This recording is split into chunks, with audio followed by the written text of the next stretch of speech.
Muito bem, nós estamos aqui hoje falando, comentando sobre a próxima aula da Escola Bíblica Dominical, Pastor Nível, a lição 10, Adorando a Deus em meio à calamidade.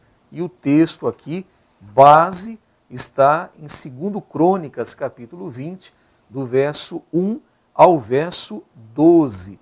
E nesse primeiro tópico aqui, fazendo esse panorama sobre Reino do Norte, Reino do Sul, é interessante porque o autor da lição ressalta aqui que nos dias de Roboão houve um enfraquecimento no reino, pastor. Então, o primeiro rei do Reino Unido ali foi Saul, em sequência Davi, depois Salomão, e agora o Roboão está no poder, após o falecimento de Salomão. E aí, a partir de Roboão, começa a ter um enfraquecimento econômico, financeiro no reino. E essas tribos aqui estavam insatisfeitas porque se sentiam assim pesadas através da cobrança de impostos. Então vão lá falar com o rei: olha, o teu pai é morto e agora somos nós aqui. Eu quero saber se você pode aliviar um pouco a nossa carga. E nos diz aqui a passagem bíblica de 2 Crônicas, capítulo 10, verso 1 e 15, que Roboão pediu 3 dias para que aquele líder das tribos do norte, que estava ali representando as tribos do norte, aguardasse uma resposta dele. E o texto nos fala que ele foi se aconselhar com 2 grupos de pessoas, pastor. Os anciãos, aqueles que tinham assistido ao pai dele, Salomão, durante o seu reinado, e aos jovens que cresceram com Roboão e que estavam ali agora perante ele. E acabou ele aceitando o conselho dos jovens, pastor. Os jovens têm maus conselhos, pastor? Eles aconselharam errado o rei Roboão? Com certeza aconselharam errado. Os jovens têm o ímpeto, né? Tem aquela força da juventude, isso é muito positivo, mas não tem a experiência que os anciãos tinham, que já vinham de governos anteriores, e seria o conselho melhor a ser acatado. E Roboão aceita o conselho dos jovens, né? E talvez ele imaginou, como já havia essa dificuldade financeira, não poderia fraquejar nesse momento, eu imagino isso, a Bíblia não diz, né? E ele foi pelos jovens para ser mais duro ainda, para poder ter a receita necessária para estar atendendo às necessidades do governo ali em Judá. E exatamente foi dividido ali com essa resposta que ele veio dar ao 3º dia, foi dividido. Pastor Rogério, que falamos que aquilo já estava, pela onisciência de Deus, já estava designado essa divisão, essa separação. Exato. Então eu quero até repetir aqui para os ouvintes, nesse texto de 2 Crônicas, capítulo 10, o conselho dos anciãos, né, quando eles dizem aqui para Roboão, eles falam com muita clareza, né, no verso 7, e eles lhe falaram, dizendo: se te fizeres benigno e afável para com este povo, e lhes falares boas palavras, todos os dias serão teus servos. Olha o conselho bom, ser benigno e afável. Mas vamos ver o conselho dos jovens? Assim no verso 10, assim dirás a este povo que te falou: teu pai agravou o nosso jugo, tu porém alivia-nos. Assim, pois, lhe falarás: o meu dedo mínimo é mais grosso do que os lombos do meu pai. Assim que se meu pai vos carregou de um jugo pesado, e eu ainda aumentarei o vosso jugo. Meu pai vos castigou com açoites, porém eu vos castigarei com escorpiões. Uma palavra, a Bíblia diz que a palavra branda acalma o furor, mas uma palavra dura, ela suscita a ira. Então, o rei Roboão se achou com muita autoridade, com muito poder, para tratar assim um líder tão importante que estava representando as tribos do norte. E acabou acontecendo o rompimento. E se o reino estava fraco, com 12 tribos, agora apenas com 2 que ficaram no sul, em Judá, Benjamim e Judá, acabou enfraquecendo mais ainda, não é, pastor? A situação do rei Roboão. Então está aí um contexto dessa separação, rapidamente, para os nossos ouvintes atentarem, porque é importante esses conselhos, como o pastor bem falou, a juventude tem intrepidez, tem força, tem coragem, tem vontade de fazer, tem muitas ideias. Quantas ideias podíamos fazer isso, fazer aquilo, ir para lá, vir para cá e tal. Mas o ancião é aquele que já tem uma experiência de vida, ele já é maduro, ele já é mais consciente, experiente, e com ele está sempre aquela palavra mais de sobriedade, né? Há mais nitidez nos pensamentos do ancião. E a gente se viu aqui isso revelado na situação com Roboão. Ele resolveu aceitar o conselho dos jovens e acabou gerando aí uma crise que depois ele mesmo quis resolver à força e Deus o impediu. Perfeito. Como o senhor bem falou, que a onisciência de Deus já tinha tudo isso planejado, já era sabido por Deus antecipadamente. Ele até intentou pegar na espada e vamos lá e tudo, e Deus falou, não faças tal. Exatamente. São coisas que a gente vê dentro da palavra de Deus, a gente fica maravilhado de ver. Pastor Rogério, eu estava lendo aqui, quando esse versículo 29, que foi uma palavra profética de Aías para Jeroboão, dizendo que o profeta rasga sua veste nova em 12 partes, dá 10 partes a Jeroboão, 10. De 12 tribos ele ia ficar com 10. E Deus dá uma palavra de ordem aqui, falando a Jeroboão, no versículo 38, 1 Reis capítulo 11, e diz assim, e há de ser que se ouvires tudo o que eu te mandar, e andares pelos meus caminhos, e fizeres o que é reto aos meus olhos, guardando os meus estatutos e os meus mandamentos, como fez Davi, meu servo, eu serei contigo e te edificarei uma casa firme, como edifiquei a Davi, e te darei Israel. Quer dizer, uma promessa extraordinária que Deus fez para um homem que veio, não era da linhagem, um homem que pegou nas suas mãos 10 tribos. De repente, ele era o rei do reinado de Israel, e tão somente ele sendo fiel, Deus iria confirmar o seu reinado. E o que esse homem faz? A gente fica pasmo de ver isso aqui. Ele divide ali, ele com medo de que o povo lá em Samaria viesse para Jerusalém para adorar no templo, construiu, fez não só um bezerro, fez 2 bezerros de ouro. Então um negócio assim, gritante de você ver. Então eu estou falando de Jeroboão e somos nós também hoje. O cuidado que a gente deve ter. Deus falou para ele, você vai ganhar, está aqui na sua mão, 10 tribos. Eu vou te abençoar. Vou te abençoar, tão somente seja fiel. Seja fiel. E ele faz isso. Constrói não só um bezerro, como fizeram lá no deserto, mas 2. 2. Um em cada lugar. Estrategicamente. Dan e Betel. Né? Dan e Betel, para o povo estar adorando aqui, para não ir para Jerusalém. Então se Deus já tinha falado para ele que eu vou te abençoar, tão somente seja fiel. E ele faz uma coisa que você fica espantado de ver. Em perder o poder, exato, acaba apostatando, né? Levando o povo também à apostasia, que o grande problema desses 2 reinos, depois sucessivamente, era quem estava no trono, né? Se o rei temesse a Deus, conduzia o povo à adoração. Se ele não temesse a Deus, conduzia o povo à apostasia, a se distanciar de Deus, né? Perfeitamente. E o reino do norte foi o que teve a maior sucessão de reis, que o texto sempre falava. Fizeram o que era mal aos olhos do Senhor, né? Perfeito. O texto sempre andaram nos caminhos de Jeroboão. Então citam ainda Jeroboão como uma referência de rei ímpio, de rei apóstata, né?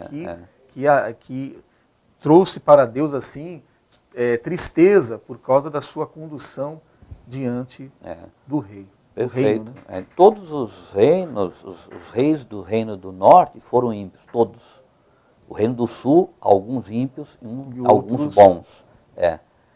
É uma coisa que você vê incrível, né? E você vê Josafá, como o irmão bem falou, um rei bom, um homem temente a Deus, um homem pediu que se ensinasse a lei, onde ia estruturar o povo, andar no caminho da verdade, ser abençoado por Deus, receber a chuva dos céus, para ter o alimento, a paz com os povos vizinhos, ia ter uma vida sossegada e abençoada. Josafá, um rei bom.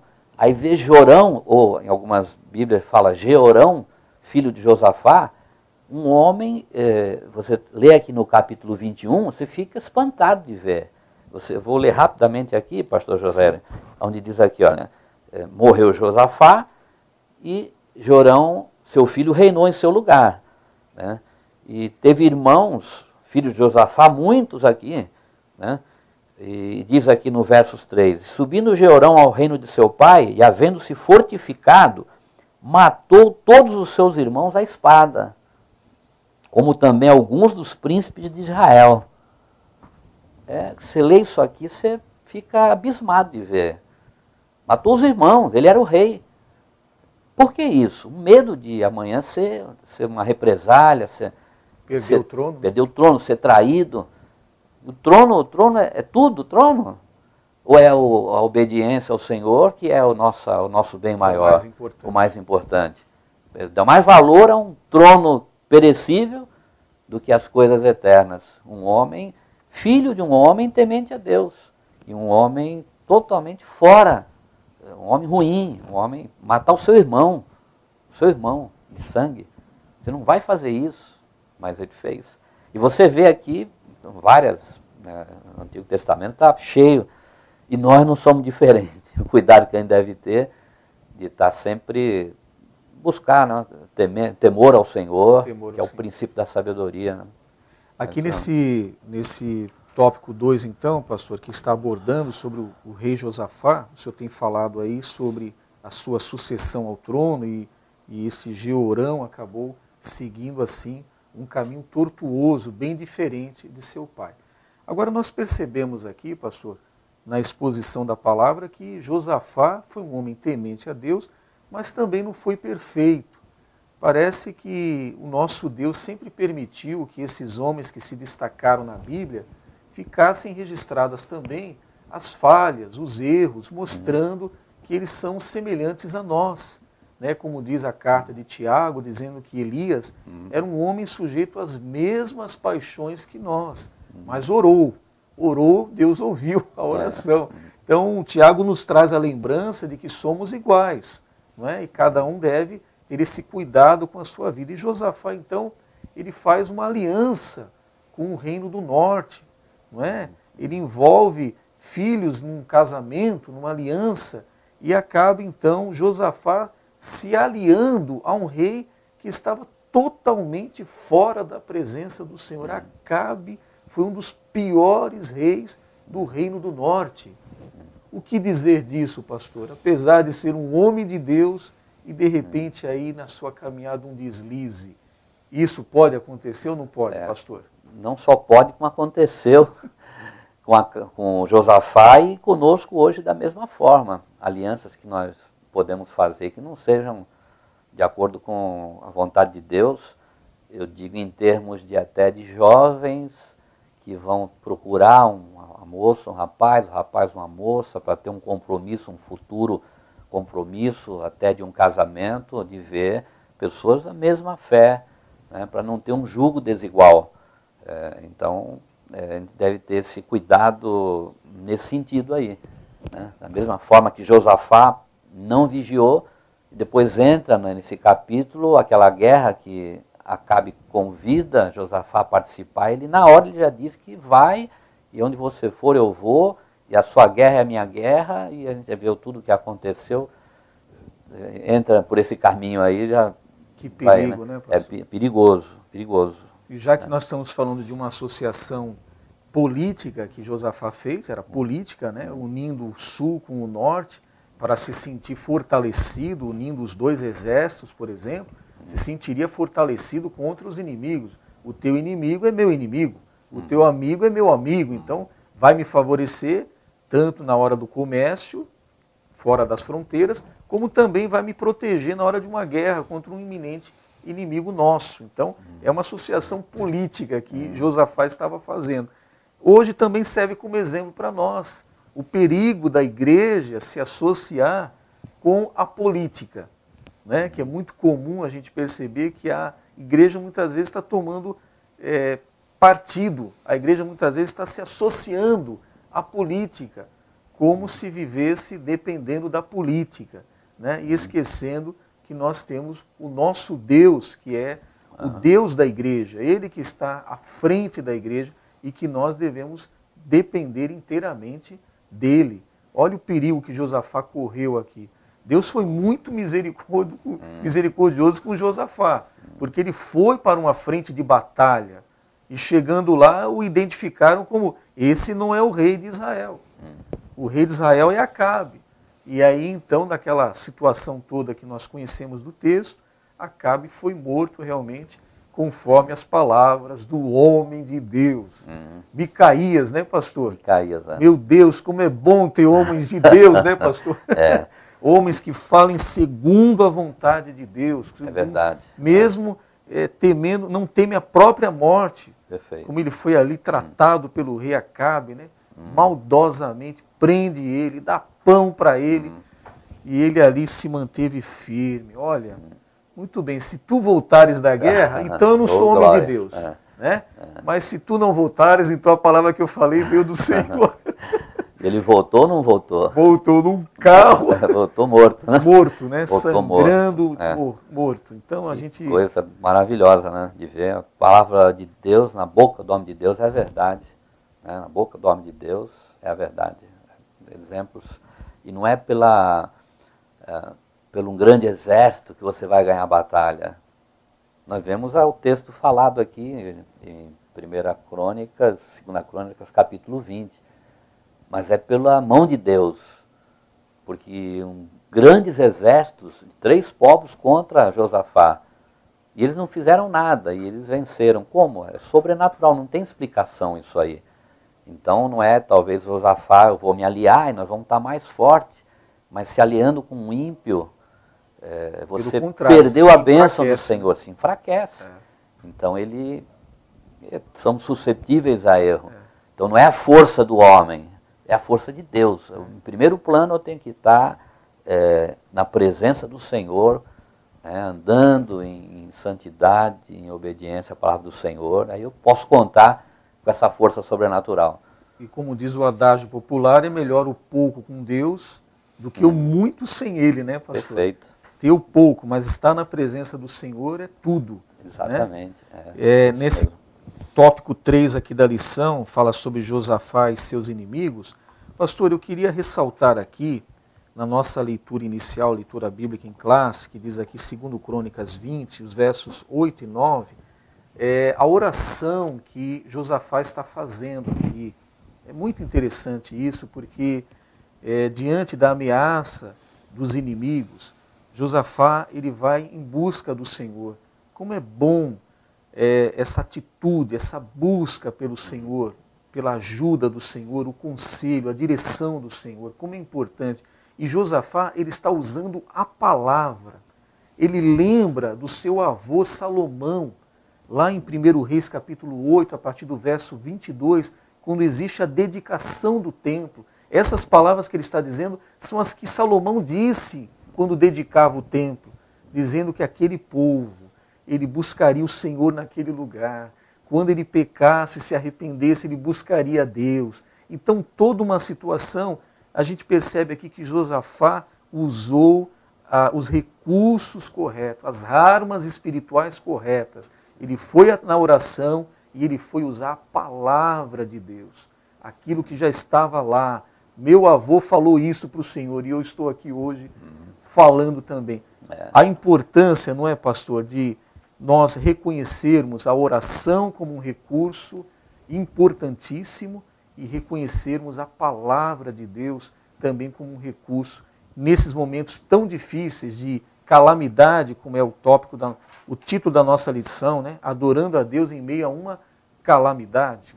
Perfeito. E Segunda Crônica 7,14, que é bem conhecido também, é o mesmo caminho aí. Se a condição, meu povo se chama pelo meu nome, se arrepender dos seus pecados, de orar, buscar minha face, eu ouvirei dos céus.